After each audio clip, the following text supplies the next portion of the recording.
우리 계속해서 이제 하나씩 좀 살펴보도록 하겠습니다. 예레미야가 두 번째 시간인데, 예레미야가는 이스라엘 남유다, 특별히 북이스라엘은 먼저 이미 아수르에 망했고, 그 이후에 남유다, 하나님께서 인정하셨던 그 다윗의 왕가가 계속되었던 그 유다마저도 이제 하나님의 그 율법과 하나님에게서 떠나서 결국엔 바벨론이라는 나라에 의해서 이제 망한 것을 이제 보게 됩니다. 그 예루살렘의 멸망을 보고 이제 애가 슬픈 조가를 시 형식으로 이제 5장에 걸쳐서 이제 한 것이 예레미야 애가입니다. 우리가 지난 시간에 살펴봤듯이 슬픔에 대해서 먼저 얘기했죠. 슬픔, 애통. 애통이라는 것을 우리가 이제 시간이 지나 분명히 있는 건데, 그것을 잡고 쉽게 그것을 인지하자마자 제거하려고 하는 그런 것을 우리가 배우게 됩니다. 쉽게 얘기하면 여러분, 우리 장례식 같은 데 가면 지금은 이 예루살렘 전체가, 이스라엘 전체가 어떻게 보면 장례식이나 마찬가지의 그런 최악의 슬픔의 현장을 보내고 있는데, 여러분, 사랑하는 사람을 이 세상에서 떠나보내고 하면은 당연히 슬프죠, 그죠? 여러분, 그때 병원에 가면 어떤 진단이 나올까요? 우울증 진단이 나옵니다. 근데 우울증은 아니죠. 그래서 이제 가짜 우울증이라고 하는데, 당연히 그때는 슬퍼해야 되는 것이고, 슬퍼하는 기간에 당연히 가져야 되는 거고, 슬퍼해야지만 그것을 이겨나간다는 것이 아니라 그 시기는 슬퍼하면서 눈물 흘리면서 통과해야 되는 게 하나님이 정하신 이치예요. 그런데 우리는 그런 것들이 그런 그 어떤 특정한 정해진 사건이 아닌 순간순간 우리는 슬픔과 애통하고 하는 그런 사건들이나 그런 일들을 경험하게 되죠. 그때 우리는 이거를 빨리 제거하고자 하는 유혹을 받아요. 빨리 여기서 벗어나고자 하는 것. 왜냐하면 그것이 우리 마음속에는 슬픔은 나쁘다라든가, 슬픔은 뭐 하나님의 뜻이 아니라든가, 그런 생각들이, 오해들이 있는 것 같아요. 그래서 이것을 빨리 제거하고, 아니면 한 우울제라도 먹고 빨리 여기서 물론 그것이 병적으로 오래되면 곤란하지만 그렇게 해서 오히려 더 쉽게 그 슬픔과 애통을 통해서 치유될 수 있는 것을 치유되지 못한 상태로 건너뛰게 되면 더 안 좋은 일들이 생기게 되죠. 그래서 슬픔이라는 것 자체가 애통할 수 있어야 되고, 울 수 있어야 되고, 눈물을 흘릴 줄 알아야 되는 것이 사람의 원래의 모습이고, 지금 우리가 살고 있는 인생의 한 중요한 부분에 있습니다. 그래서 1장에도 처음에 슬프다 이렇게 시작하지 않습니까? 어찌라는 단어가 이제 에카라는 단어라고 했습니다. 어찌하여 이런 일이 일어났는가라는 것에 슬픔으로 이제 반응을 하는데, 2장 역시도 슬프다 이렇게 얘기해요. 슬프다. 슬픔이 여러분 분명히 인생에 있어서 존재하고, 슬픔은 불행이나 뭐 그런 거하고는 좀 다른 거예요. 슬픔을 분명히 있는 것을 인식하고 받아들이는 것이, 받아들여야지만 사실은 인생을 제대로 살아갈 수 있게 되죠. 슬픔이 없다고 믿거나 알고 있는 사람은 슬픔을 당하면 당연히 부인하고 외면하고 이상한 인생을 살아가게 되죠. 그럼 슬픔이 당연하죠. 슬픔이 있는 것인데, 그런데 오늘 2장에 보면 예루살렘 상황이 어떠한가라고 할 때 이렇게 표현했습니다. 딸 시온을 구름으로 하나님이 덮으셨다. 먹구름으로 덮어버리셨다. 구름 기둥 불 기둥이 아니죠. 먹구름으로 덮여버리셨고, 딸 시온의 아름다움을 땅에 던져버리셨고, 하나님께서 그의 발판, 이제 발판이라는 것은 예루살렘을 가리켜서 이스라엘에게서 하나님의 발등상이다라고 얘기를 했는데, 이제 그것을 엎어버리시고 기억하지 않겠다라는, 더 무서운 얘기는 어떻게 나오느냐면은 2절에 보면 주께서 야곱의 모든 거처들을 삼키시고 긍휼히 여기지 아니했다를. 여러분, 하나님이 더 이상 긍휼히 여기지 않는다라는, 하나님의 긍휼은 무한하고 하나님의 사랑은 끊을 수 없는데, 지금 이 벌어지고 있는 상황은 하나님의 긍휼이 끊어진 것 같은 그런 상황이 있습니다. 이것이 처음에만 있는 게 아니라 17절에도 그렇고 20절에도 하나님이 더 이상 긍휼히 여기지 아니한다라고 얘기를 해주고 있어요. 그래서 계속 좀 살펴보면 지금 견고한 성체들이 허물에 땅에 엎으셨고 나라의 지도자들은 다 잡혀갔고, 이제 3절에 보면 하나님의 진노가 모든 뿔을 자르셨고, 모든 뿔이라는 것은 권위와 아니면 하나님을 찾을 수 있는 그 자신감이나 뭐 그런 것들인데 다 그런 것들이 없어졌고, 하나님이 도움의 오른손을 뒤로 거두시고 더 이상 도와주지 않고 맹렬한 불이 진노같이 이제 다가온다, 그렇게 이제 얘기를 하고 있습니다. 그래서 이 표현을 어떻게 하는가, 4절에 보면 하나님이 원수같이 됐다는, 이스라엘을 향해서 하나님이 더 이상 하나님이 원수고 이스라엘의 대적이 됐다라는, 적이 됐다라는 거죠. 하나님과 이스라엘이 서로 적이 되어서 하나님이 이스라엘을 짓밟고 무찌르는 그런 모습으로 이제 얘기를 해주고 있습니다. 앞에서 이건 살펴봤죠. 성이 다 무너지고 성벽이 다 없어지고, 그리고 다 이제 모든 것들이 회파되어지고 그 지도자들은 잡혀가고 하는 건데, 이제 그 여기 2장에서는 더 구체적으로 어떻게 나오는가라고 할 때 이렇게 얘기하면, 6절부터 보면 이제 이스라엘이 중요시 여겼던 하나님과의 제사나 그런 것들이 나와. 빔 프로젝트 사용 안 할 겁니다.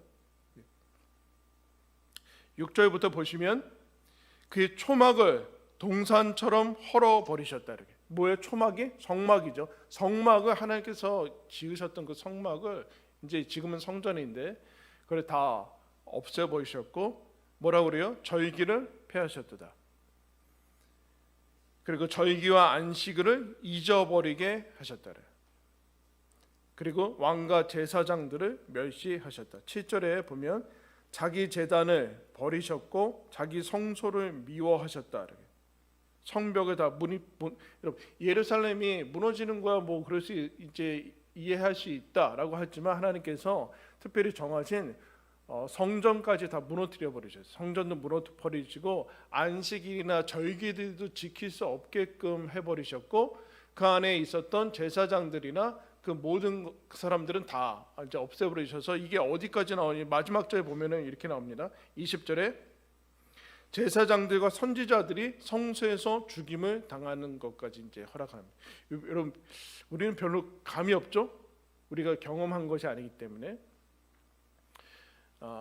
이스라엘에게 있어서 가장 중요시 여겨지는, 이건 마지막 보루라고 생각하는 그 성전까지 무너지고 지성소나 그런 것들이 다 회파되어지고, 제사장들은 그 성소라는 것은 죄가 사함을 받아서 다시 생명을 부여받는 곳인데, 가장 거룩하게 구별된 제사장들이 가장 거룩하게 구별된 장소에서 죽임을 당합니다.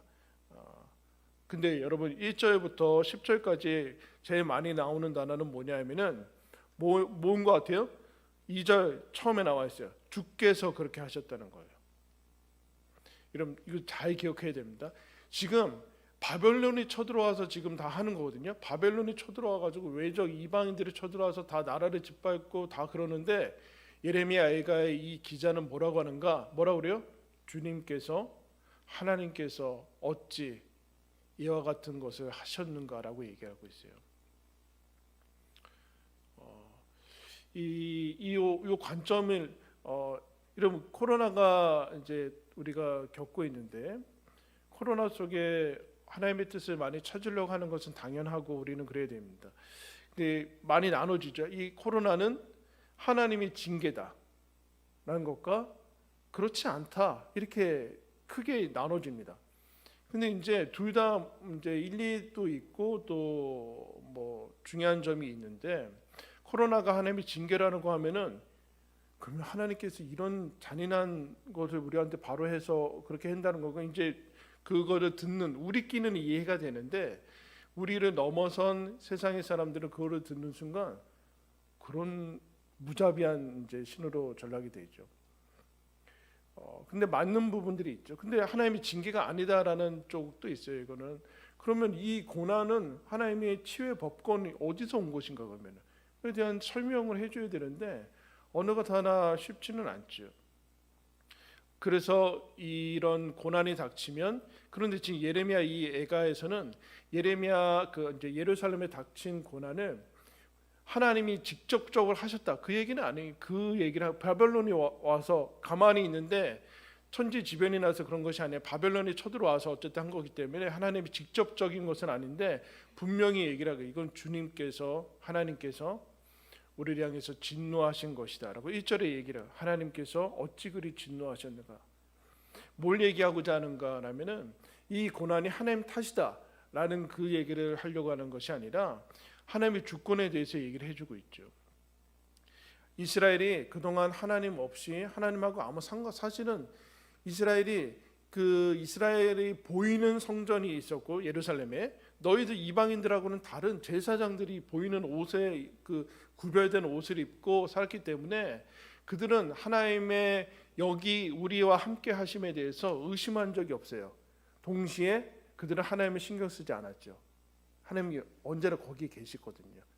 신경 쓰지 않고 하나님하고 아무 상관없이 살아도 우리는 하나님의 백성이다라는 사실을 생각하고 있었습니다. 근데 별로 하나님의 백성답게 살지는 않았는데 근데 이런 진노가 오면서 우리들이 그동안 보고 있었던 모든 가시적인 것들이 사라지고 하나님께서 하나님이 지정하시고 예비하신 성전까지 다 없애버리시는 것을 보면서 그들은 이제 이것이 하나님이 우리를 사랑하신다던가 아니면 하나님이 우리와 함께 하신다라는 증거가 아닌 것을 이제 드디어 이제 깨닫게 되는 것을 봅니다. 그래서 그동안 이스라엘 백성, 하나님을 믿는 백성, 여러분 구약 성경은 하나님 믿는 사람들을 향한 얘기입니다. 전도용은 아니에요. 사실은 구약 성경은 하나님 믿는 사람들한테 일어나는 일인데 하나님이 그 이스라엘의 그 하나님 믿는 선민들을 그 400년 동안의 그 애굽에서 구출해 내시고 40년 광야에서 그렇게 훈련시키시고 가나안 땅에 들여 보내셨는데 다 없애버리신 수 있다라는 사실을 여러분 기억을 해야 돼요. 이거 지금 동화책이 아니라는 얘기예요. 실제 역사인데 하나님이 그렇게 정성을 쏟고 사랑을 쏟고 계속해서 얘기하시고 그랬는데 이스라엘이 여러분 결정적으로 왜 망했을까요? 설마 하나님이 이런 얘기 하셨어요? 이거 지금 일어나고 있는 일들은 이미 선지자들이 다 경고를 했던 거고 신명기서부터 나와요. 너희들 하나님 말씀 듣지 않으면 너희들이 낳은 자식들을 삶아 먹게 될 것이다 라는 게 신명기에 나와요. 그 광야에서 선포된 거거든요. 계속해서 예레미야와 그 전에 계속해서 예레미야 그 선지자를 통해서 하나님이 얘기하셨는데 이스라엘이 그게 들리지 않아요. 문제를 안 들었다는 것도 아니고 들리지가 않아서 근데 여러분 우리가 기억해야 되는 건 하나님은 이런 일을 하실 수 있는 분이라는 사실을 기억을 해야 돼. 이런 일이 실제로 벌어질 수 있구나. 어디에서요? 믿는 사람들 사이에. 그러니까 우리가 이스라엘도 그렇고 우리가 이제 성경에서 절대로 지지하는 것이 아닌데 하나님의 진노라는 것을 제거해 버릴 수 있다는 얘기예요. 신앙생활에서. 그러면 안 된다라. 그러면 그거는 성경이 얘기하는 것도 아니고 하나님이 얘기하는 것도 아니고 하나님의 진노를 제거하면 그럼 예수님이 여러분 뭐하러 죽었어요? 하나님의 진노가 없는데 죄악에 대한 하나님의 징계가 없는데 예수 그리스도가 여러분 여기 와서 이 땅에 오셔가지고 십자가에서 무참히 사형당하는 것이 왜 일어나야만 됐습니까? 죄에 대한 그 징계, 하나님의 진노라는 것이 이 성경에서 마치 우리가 뭐 슬프면 조금 제거하고 뭐 이런 것들을 자꾸 제거해 나가면은 그러면은 우상밖에는 남지 않아요. 근데 왜 그럴까? 우리는 이게 싫죠. 우리는 아무렇게나 막 살아도 다 인정하는 그런 신을 원해요. 우리가 만든 신이지 성경에서 얘기하는 신은 아니에요. 하나님은 하나님을 믿는 백성에게 지금 우리가 말도 할 수 없는 모든 것이 다 사라지는 그 상황을 실제로 일어날 수 있고 일어났다라는 사실을 우리가 기억을 해야 돼요. 이건 하나의 그 경고나 하나의 그냥 그 얘기하는 가능성이 아니라는 사실을 여러분 우리가 늘 기억을 하고 있어야 돼요. 그래서 여러분 이게 이스라엘이 어느 정도까지 갔는가? 여러분 20절에 나와 있죠. 20절에 주께서 누구에게 이같이 행하는가 라면서 여인들이 어찌 자기 열매 곧 그들이 낳은 아이들을 먹으며, 왜 그러냐면은 여러분 성을 가지고 있어서 밖에서 이제 쳐들어올 때는 성 안에 있는 그 군사력보다 몇 배의 군사력을 가지고 가야지만 성을 차지할 수 있거든요. 성 자체가 그 엄청난 그 군사력이 전술이고 전력이기 때문에 그 성을 무너뜨리지 않고서는 그래서 몇 배가 가야지 가서 그 성을 차지할 수 있어요. 근데 그렇게 하기 전에 뭐 할까요? 포병부터 해서 포탄 터뜨리고 가서 그 다음에 올라가죠. 근데 그 전에 어떤 전략을 쳤는데, 예전에는 그 성을 싸우기 전에 둘러싸서 모두 그 주위를 둘러싸서 포위해서 보급로를 차단합니다. 그 성에 있는 식량들이 얼마 1년, 2년, 3년 있겠죠. 그러나 시간 싸움을 해서 모든 보급로를 차단하고 들어가는 식량들과 모든 물자를 차단하면 그 안에서 계속해서 쓰다가 떨어지겠죠. 계속해서 떨어지고 굶고 그러면 그냥 항복하던가 그 전에 싸우던가. 이제 근데 쉽지 않죠. 그런 일들이 이제 예루살렘을 치기 전에 바벨론이 주위를 둘러싸서 모든 물건, 음식들을 차단합니다. 그럼 식량이 떨어지게 되고 그 안에 도성들은 굶기 시작하겠죠. 어떤 일이 일어나는가? 실제로 이거 북이스라엘이 경험을 했는데, 북이스라엘의 사마리아가 아람의 군대에 둘러싸여서 열왕기하 6장에 보면 그 일이 일어납니다. 굶어 죽게 되니까 이제 엄마들이 나와서 가위바위보 하는 거예요. 가위바위보에서 지면 우리 아이부터 먼저 먹고 다음날 너희 아이가 먹고. 그래서 오늘 내가 져서 내 아이를 삶아서 먹었는데 다음날 갔더니 그 엄마가 아기를 숨겨버렸어요. 그 일이 열왕기하에서 나왔다. 지금 이런 일이 일어났다는 거죠. 정말 그럴 수 있을까? 라고 하는데 여러분 그럴 수 있죠. 사람은 그럴 수 있죠. 다 굶어 죽게 됐으니까 다 죽을 수는 없지 않냐. 희생해서 사람을 먹을 수밖에 없는 그런 상황까지 간 것을, 즉 어떻게 이 땅에서 그런 일이 일어나고 있다라는. 근데 예레미야에서 이건 주님께서 어떻게 이렇게 진노하실 수 있습니까? 라는 문제의 핵심으로 들어가요. 이거는 바벨론의 문제라든가 아니면 우리가 군사력이 약해서의 문제라든가 이런 주변을 치고 들어가는 것이 아니라 핵심으로 들어가고 있어요. 하나님의 주권이 있는데 하나님이 하나님이시고 하나님이 모든 것으로부터 우리가 그동안 누렸던 것들이 모든 것이 하나님으로부터 왔는데 하나님으로부터 왔다라는 것을 인정하지 않았고, 그 삶의 핵심은 지금 이 가장 모든 것이 사라지고 난 다음에 깨닫게 되는 것은, 제일 중요한 것은 핵심인데 그 핵심은 뭐냐 하면은 하나님과의 관계라는 거예요. 지금 이스라엘이, 근데 여러분 생각해 보세요. 하나님과의 관계인데 그동안 신경 쓰지 않고 있었던 것은 하나님이 주신 것들 때문에 하나님을 신경 쓰지 않다가 모든 것이 사라진 다음에 하나님으로 돌아가는 것 자체가 사실은 기적이에요. 예레미야는 사실은 정말 기적과 같은 책이에요. 왜냐하면 하나님 없이 살아왔기 때문에 망해도 하나님 안 찾아요. 여러분, 하나님 망한다고 하나님께로 다 돌아올까요? 그렇지 않아요. 원래 여러분 코로나 이렇게 어려우면은 다 신앙을 찾아야 되는 거 아니에요? 무섭고 불안하고 공포스럽고 천만에요. 지금 완전히 거꾸로 가고 있잖아요. 신앙이 있어야지 여러분 고난이 닥칠 때 하나님께 더 나아가는 거지, 원래 없으면 이렇게 악순환이 되는 거죠. 근데 핵심을 치고 들어가. 주께서 어떻게 성소를 미워하시고 주님께서 어떻게 진노하실 수 있습니까? 라는 가장 중요한 핵심으로 여러분 치고 들어간 하나님의 주권에 대해서 얘기를 하는 것을 여러분 보게 돼요. 에이 설마 그럴 수 있을까라는 이 하나님의 진노라는 것을 삶에 받아들이게 돼요. 하나님의 진노, 하나님이 얼마든지 분노하시고 진노하실 수 있구나. 이런 근데 애통에 의해서 애통과 다음에 분노라는 것이 나오는데, 그럼 분노가 뭐예요? 분노가 뭐예요? 분노는 에너지거든요. 에너지, 엄청난 에너지가 갑자기 확 폭발, 집중해가지고 빡 터지는 거 아니에요? 그게 폭탄인데 사실은 폭탄의 에너지 아닙니까? 근데 잘못된 에너지죠. 그 분노가 이 집중된 그 에너지인데 이 자체가 나쁘진 않아요. 자체가 나쁜 건 아닌데 우리는 워낙 죄성에 찌들어 있고 이 방향을 잘 못 잡아서 이 에너지를 잘못 사용하니까 분노는 우리는 아예 좀 가둬두고 있는데, 하나님의 진노는 여러분 악하지 않습니다. 이제 3장에 그게 나와요.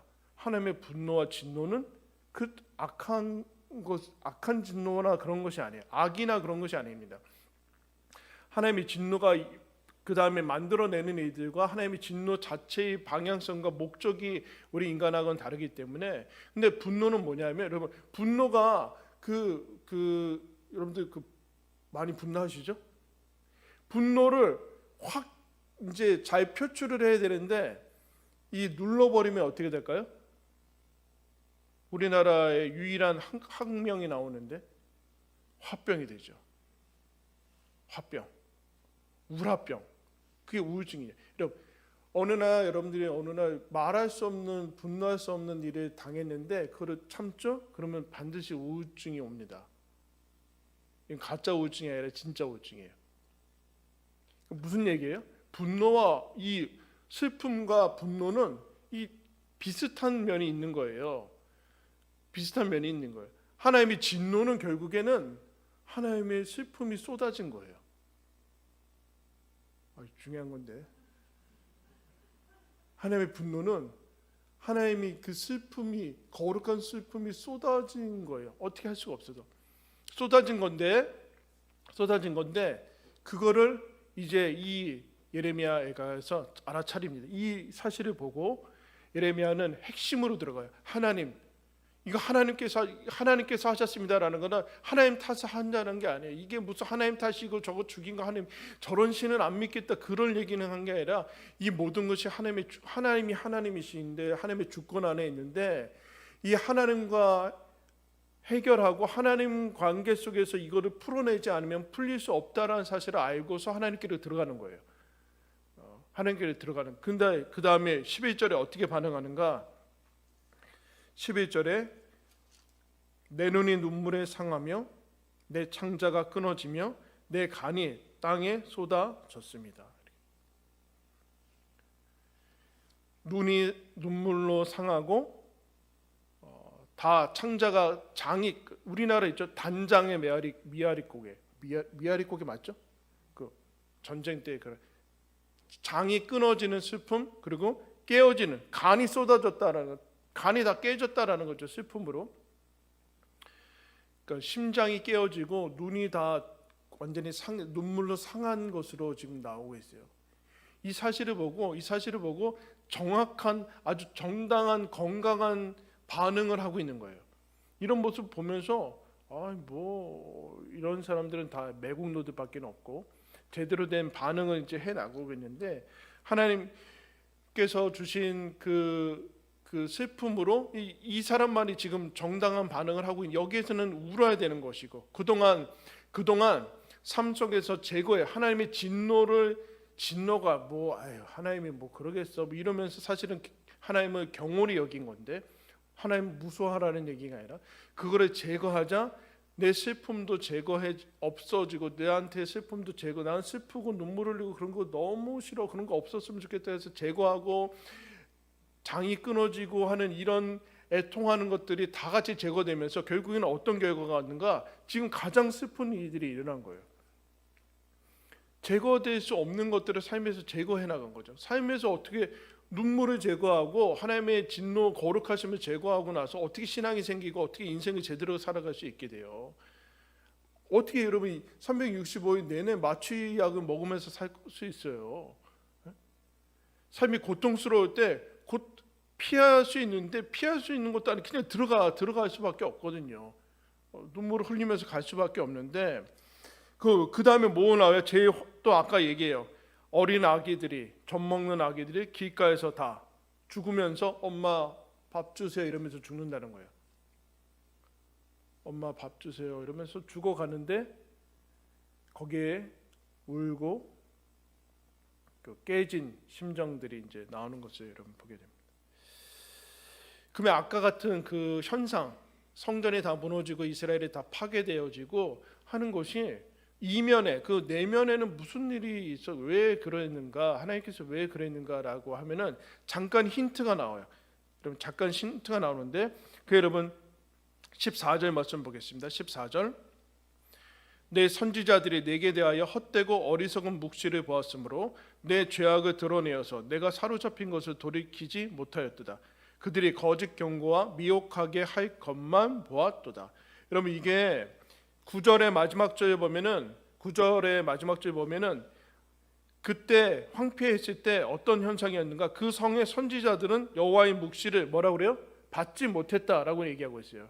근데 14절에 갔더니 뭐예요? 거짓 경고와 미혹하게 할 것만 봤다. 하나님의 묵시는 안 보고 거짓 경고와 미혹하게 할 것만 봐서 이 백성들을 어떻게 했냐라면은 하나님의 말씀이 아닌 다른 말씀을 전했는데 하나님의 이름으로 전했기 때문에 듣는 사람들은 하나님의 말씀을 받았고 어떻게 했는가? 그들이 사로잡혀 있는 것들에서 돌이키지 못했다라. 죄악에서 돌이키고 사로잡혀 있는 것들을 놓고 하나님께로 돌아가야 되는데 그렇지 않고 그것들을 강화시켰다. 괜찮습니다. 잘하고 있습니다. 괜찮아요. 하나님이 복 주실 겁니다. 예레미야 같은 선지자가 이 땅 그렇게 하면은 이 땅이 망합니다라고 했는데 안 망합니다. 걱정하지 마십시오. 이렇게 해야 돼요. 여러분 어느 게 좋아요? 안 망하고 평안하게 하다는 게 좋죠. 망할 겁니다 하는 게 좋아요. 어느 게 좋아요? 근데 그 좋아하는 것 때문에 망했어요. 그 헛된 경고와 이제 이 이면을 보면은 이제 예레미야에 가니까 예레미야 앞쪽으로 좀 가겠습니다. 앞쪽에 예레미야 6장 거기 접어두시고 예레미야 앞쪽으로 가서 예레미야 애가 바로 앞에 예레미야가 있는데 6장으로 좀 가겠습니다.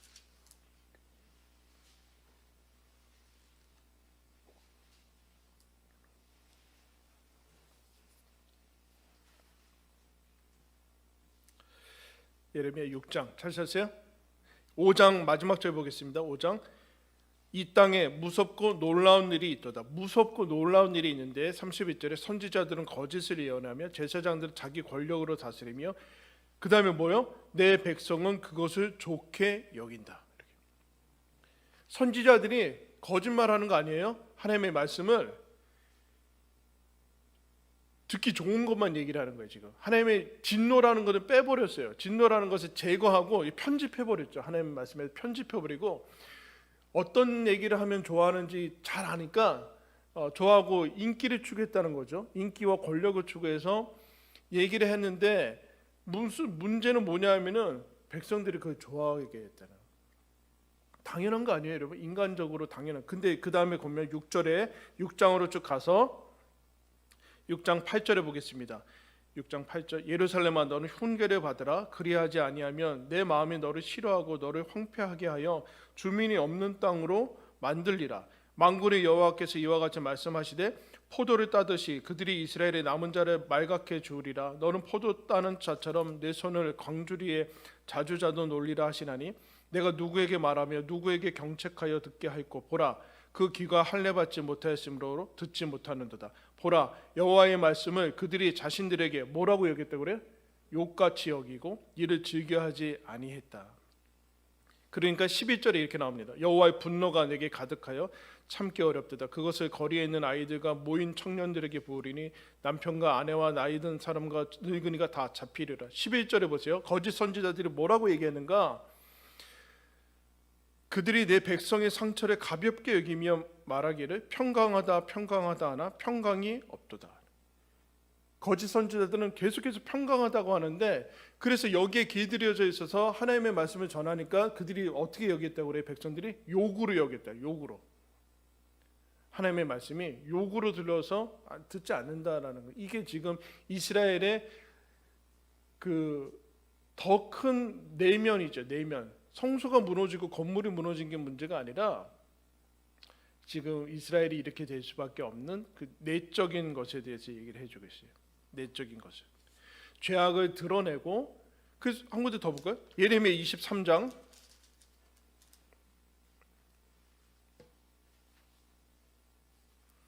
뒤쪽으로 가서 예레미야 23장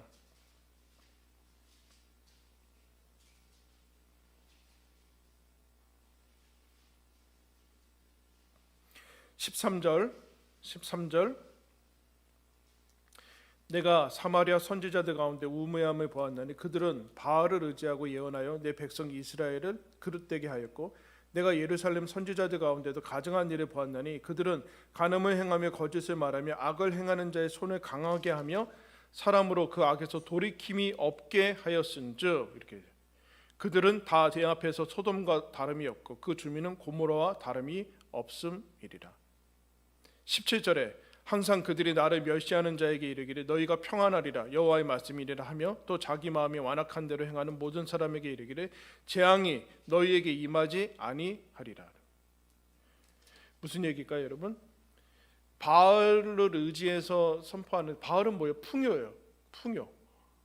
모두 잘 될 겁니다. 언제나 잘 될 겁니다. 근데 어떻게 하는가?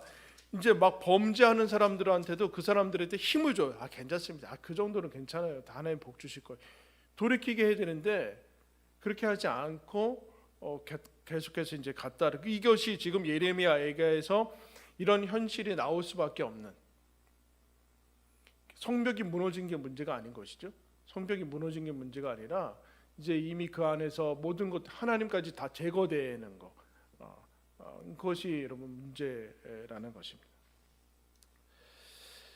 이것이 이제 불신자한테 얘기하는 것이 아니라 신자들한테 얘기를 하는 것인 것을 여러분 기억을 해야 돼요. 기억을 해야 돼요. 근데 우리가 그 신약에 대한 오해가 있는데, 좀 그 초대교회도 그런 이단이 있었어요. 신약 성경만 성경이다. 신약 성경이 기록되기 전에도 구약 성경은 다 없애버리고 구약의 신은 예수님을 나타낸 신이 아니다 하면서 다 없애버리고 여기는 다 진노 나오고 막 무서운 신이 막 그렇게, 그래서 신약을 빼버리고, 그러면 아직도 구약을 가지고 있는 거 기독교 아니죠. 구약만 가지고 있는 기독교 아니잖아요. 마찬가지로 신약만 가지고 있는 거 기독교 아닙니다. 그럼 구약을 왜 뽑아버리려고 그럴까요? 거기 율법과 무슨 하나님의 진노와 뭐 그런 것이 담겨 있어서 이건 하나님의 사랑과 우리 모든 죄를 용서하시는 하나님하고 안 다르다, 뭐 그렇게, 그거 다 이단입니다, 여러분. 하나님의 진노를 제거하는 순간 거기 안에 담겨져 있는 하나님의 사랑과 그런 모든 것들, 우리가 믿는 하나님이 아니게 되죠. 이 모든 것을 다 알고 내면과 그 모든 것을 안 다음에 이 예레미야 예가에서 이렇게 내 눈이 상하고 내 심장이, 내 창자가 끊어지고 내 간장이 다 부서졌다, 그렇게 이제 얘기를 합니다. 예레미야 예가로 돌아가서 이스라엘 가운데 있는 가장 중한 증상이 그것이죠. 가장 중한 증상이 이제 그 다음에 이제 그래서 예레미야 예가가 18절에서 너는 주를 향하여 부르짖기를 밤낮으로 부르짖어서 눈물이 강물처럼 흐르게 해라. 이렇게 여호와를 향해서 마음을, 19절에 마음을 다 물 쏟듯이 해야 된다. 물 쏟듯이 해야 된다. 그 얘기를 지금 하고 있어요. 표출을 하고 있는 거죠. 표출을. 그러니까 하나님의 진노 앞에서 그 상한 눈과 깨어진 심장으로 반응을 하면서, 그 우리도 여러분 분노를 할 줄 알아요. 여기에서 분노 안 하면 어떻게 할 거는 거예요. 이렇게 못 알아듣는 자신과 하나님의 백성임에도 하나님의 백성답게 살지 않는 것에 대해서 분노를 안 하면은 그 다음에는 소망이 없는 거죠. 이게 지금 하나님 앞에서 그래서 탄식하는 거예요. 20절에 갑자기 이렇게 얘기해요. 여호와여 보시옵소서, 주께서 누구에게 이같이 행하였는지. 하나님, 도대체 하나님이 이렇게 행한 적이 언제 있습니까? 어찌 여인이 자기 자식을 먹게 하고 제사장들이 성전에서 다 죽고 21절에 늙은이와 젊은 나이와 상관없이 다 죽게 어찌 이토록 놔두십니까? 라는 하나님 앞에 탄식과 사실 하나님 앞에 분노를 터뜨리고 있는, 하나님 앞에 분노, 하나님이 잘못했다라는 것이 아니라 하나님 어찌 이럴 수 있습니까? 여러분 우리는 언제 분노하죠? 하나님하고 상관없이 하나님의 사람인데 자기 손해만 조금 보면 막 난리 막 엄청 나죠. 뭐. 분노해야 될 때 분노해야 되는데 하나님께서 끊임없이 얘기하는데도 듣지 않고 여기 와서도 이제 하나님 제대로 살지 못하는, 그리고 지금 우리가 벌어지는 일들 가운데 분노해야 되는 일들에 분노하지 못하고 슬퍼하지 못하는 일들을 우리가 그것을 스스로 가져. 예레미야에게는 쉬운 해결책을 제시하지 않. 쉬운 해결책은 여러분 이단밖에는 없어요. 이단은 여러분 이런 거 얘기할 필요가 없어요. 그러면 사람들이 안 오거든요. 좋아하지 않아요. 그 쉬운 해결책이라는 거 없어. 쉬운 해결책이라는 것이 없어요. 쉬운 해결책이 있는 게 아니라 바른 해결책이 있죠. 분노하되 바르게 분노해야 되고 슬퍼해야 될 때 바로 슬퍼해야 되는 거예요. 바로 슬퍼해야 되는 거예요. 그래서 여러분 지금은 하나님이 주신 기쁨과 함께 동시에 우리는 슬퍼해야 될 일들이 있다라고 지난주에 얘기를 했어요. 슬퍼해야 될 일들이 있고 슬퍼할 수밖에 없는 공동체와, 초대교회는 전염병 이후에 기독교가 부흥했어요. 사회학자들이 다 조사한 거예요. 전염병을 통해서 기독교가 새로운 삶의 방식들을 터뜨려 버리는 바람에 놀랍게 초대교회 많은 요인 중에 그게 하나였거든요. 코로나 이후에 한국 교회는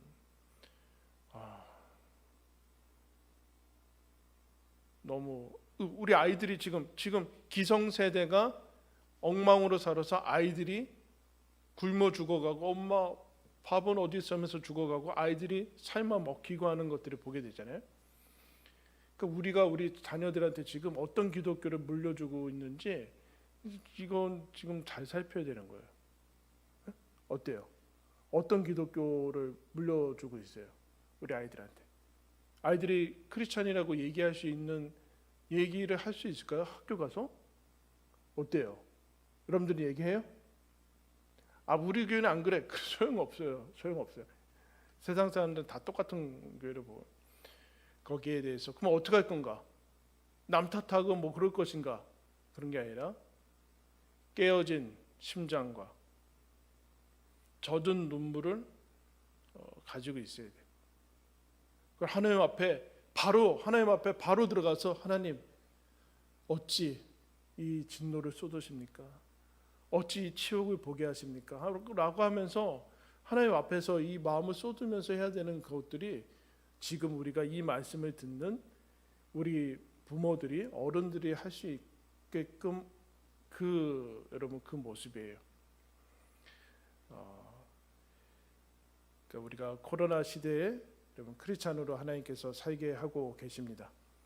근거 없는 낙관론에 취하지 마시고 그렇다고 비관론에 부정적인 것에 치우치지도 마시고 이 슬픔의 시기에 하나님의 이름이 땅에 떨어지는 복음의 문이 막히고 하는 그런 시대에 하나님께서 우리를 부르셨음을 기억하면서 이들이 가졌던 이 눈물과 깨어진 심장을 가지고 여러분 이 시대를 정말 잘 살아내기를 간절히 소원합니다. 기도하겠습니다.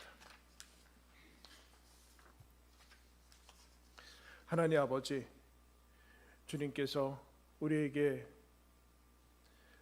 말씀으로 또 이 세상의 사건과 환경을 통해서 우리에게 다가오시는 것을 저희들 깨어 분별하게 하여 주시기 원합니다. 주님, 울어야 될 때 울게 하시고 우리 심장이 깨어져야 될 때 깨어지게 하여 주옵소서. 하나님, 우리의 장이 끊어지고 눈물이 우리의 눈에 상해서 하나님 슬픔과 탄식하며 때로는 하나님 앞에 바로 들어가서 우리의 마음을 쏟으며 제대로 분노할 줄 아는 저희들이 되기를 원합니다. 하나님, 우리를 통해서 하나님이 영광 받으시길 원하며 우리 이후에 우리 다음 세대들은 정말로 하나님을 더 귀하게 영광스러운 복음과 그 교회를 누리기를 원하는데 하나님 저희들 주여 앞에 서기를 원합니다. 하나님의 진노와 하나님의 슬픔과 하나님의 아버지 그 사랑을 저희들이 담을 수 있는 자로 살아갈 수 있도록 도와주시기 원합니다. 하나님 어떤 것이 참으로 길인지 모르고 하나님 어려운 시기를 지금 보내고 있습니다. 주여 우리에게 말씀하시고 하나님 주님의 자녀답게 바르게 응답하며 반응하며 살아갈 수 있도록 도와주옵소서. 예수 그리스도의 이름으로 기도드리옵나이다.